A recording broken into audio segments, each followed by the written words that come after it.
प्रकारची चिंता करू नको, मी आहे बाबा हे बघा, मी आहे ना बाबा. हो, मी करून स्वयंपाक पाडेन तुम्हाला, पण तुम्ही काळजी करू नका बाबा. वा वा वा. चांगलं चाललं म्हणायचं नाही का? हा? काय रे? हा? काय? शेताची कामं सोडून इथं काय करतोयस? आणि माझ्याबद्दल काय सांगतोस?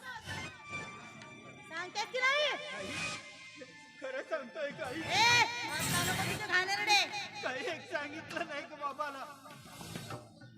अरे ओ माशे, जरा इकडे या. तुम्हाला कामं नाही? कामा आहे ग, तुला समजत नाही का? त्याची आई गेली, त्याच्यामुळे त्याला कदाचित आठवण येत आहे, त्याला समजूत घालणं हे अय्या! माझं कर्तव्य नाही का? त्याची आई गेली म्हणजे माझा दोष. आओ, याचा दोष आहे. हा आज जन्मा येता आपल्या आईला खाल्ला, यात का माझा दोष आहे? अगं त्याच्यासाठी समजूत घेत होतो. काही फरक पडला का? नाही नाही नाही, मी म्हणते या जगात कुणाची आई गेलेलीच नाही का वरती? या मेल्याला एवढं कसलं पाहिजे? खाला तर सांगा लागतच नाही. गटा गटा चार भाकरी खाऊनच टाकतो. आणि बघा, वाघा पुढे मांडला तर मांस संपत नाही आणि रक्तही संपत नाही. एवढं आहे, पण कामाचं चांगलं का झालं याचं लढो लढो सुरूच होतं बापाच्या पुढे. आणि बाप हा असा पुण्या नशिबी पडली रे बा मी या घरात, कोण जाणे. अगे आई, असं का बोलतेस ग? अगं कमीत कमी माझ्या जन्मदात्या त्या आईसोबत तरी असं बोलू नकोस ग. अरे अरे अरे अरे अरे अरे अरे. अरे तिच्याबद्दल मी का बोलली एवढी? ती का सती सावित्री होती, अनुसया होती, लक्ष्मी होती, सरस्वती होती, काय होती? जशीची राणी होती. अरे मी देखील एक स्त्रीच आहे. माझ्याकडे तुला आदर नाही आणि आई आई करत बसतोस? हा? का होती तुझी आई? जन्मदाती आई होती ती माझी. हो ना, सगळ्या आईचीच पुढून जन्मास येतात की. तर तू एकटा चाललास? हे आई, हे बघ, अगं काल दिवसभर शेतात राब राब कष्ट केलंय ग आई. आई, आई मला जेवायला दे ना ग, फार भूक लागली आहे ग आई. तुला जेवायचं आहे ना, तुला सांगले होते ना किचन मध्ये रातच्या 2 भाकऱ्या खाऊन घे म्हणून. खायचं सोडलं आणि बापा पुढे माझी चाळी सांगतोय. काम करायला तुला दुःख लागते की काय? आई, खरं सांगू, त्या जळलेल्या भाकरी होत्या ग, ते माझ्याच्याने खाणं नाही झालं ग आई. हे माशे आमचं जळलेली भाकरी. होय आई. का तुला तूप लावून चांगलं बनवून देऊ ताज्या ताज्या? हे आई, हे बघ, मला जेवायला दे ना. तू तू सांगशील ते काम करायला मी तयार आहे ग आई. अरे ते करावंच लागेल, पर्यायच नाही ना तुला. शिड्यान खाऊन गेलो शेतावर गे आई, पोटात दुखत फार.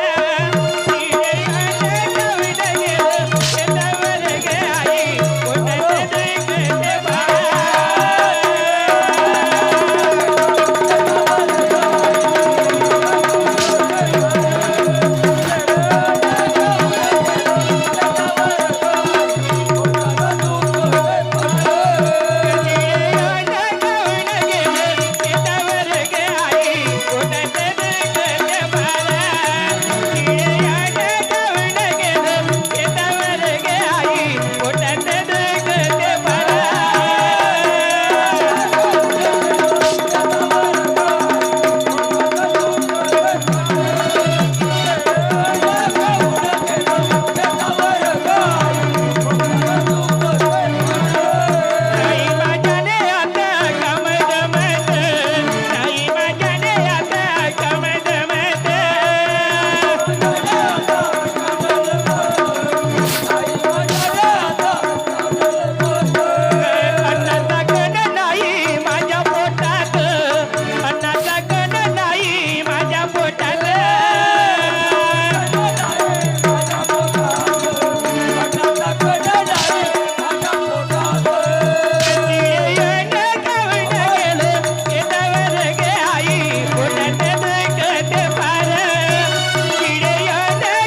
कोणत देखते बरा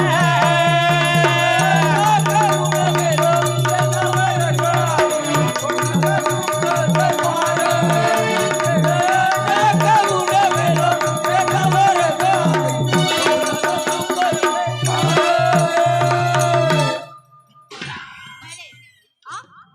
मेल्या, तू या गावामध्ये माझी बाजारी दाखवतेस की काय रातचं अन्न खाते म्हणून? खाशील नाही तर कुणाला सांगशील?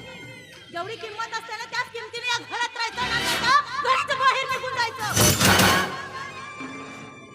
आई आई असं का वागतेस का माझ्याशी असं का वागतेस सांग ना अगं कोणता गुन्हा केला ग मी तुझा अगं दिवस रात्र तशातीच राबतो आणि त्यात माझ्या कष्टावर तुम्ही जीवन जगता. तुझ्या कष्टावर नाही, मी लग्न करून आले या घरात तुझ्या वडिलांशी, तेही रजिस्टरी मॅरेज, समजलं? आणि या घराची मालकी फक्त मी. अरे प्रॉपर्टीची या या घरात जे काही आहे ना ते फक्त माझं आहे, तुझ्या वडिलाचं नाही ना तुझं आहे. आणि राहिला प्रश्न तुझ्या कष्टावर, अरे त्याची भाकरी खातोस तू 2 टाइम, हे पाहुणे घालतोस. या घरचा मुलगा नसून माझ्यासाठी नौकर आहेस. आई हे बघ मी तुला हात जोडून विनंती करतोय आई तू जशी म्हणत गेलीस ना तसा वागेल का हा अमर पण आई त्याला एकदा तरी जेवायला दे ग फार भूक लागली आहे ग. आला माला आई, आखरी रोडवर आला. जवाला देते. मी काय म्हणते, आता आपल्या नदीकडल्या शेतामध्ये वखरणी करायचं आहे हा?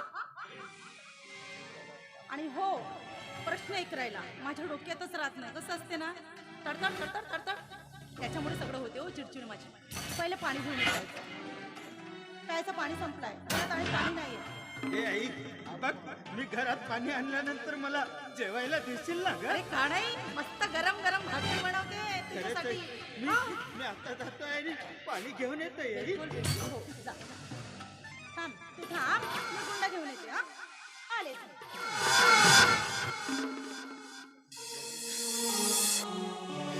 आई काय जन्माला घातलंस ग मला, काय जन्माला घातलं अगं बघ तुझ्या अमरची अवस्था. अगं एवढ्या श्रीमंत घराण्यात मला जन्माला घातलं पण आज आई तुझा अमर तुझ्या अमरला जर जेवायचं असेल नाही तर त्याला पाणी भरावं लागतंय ग.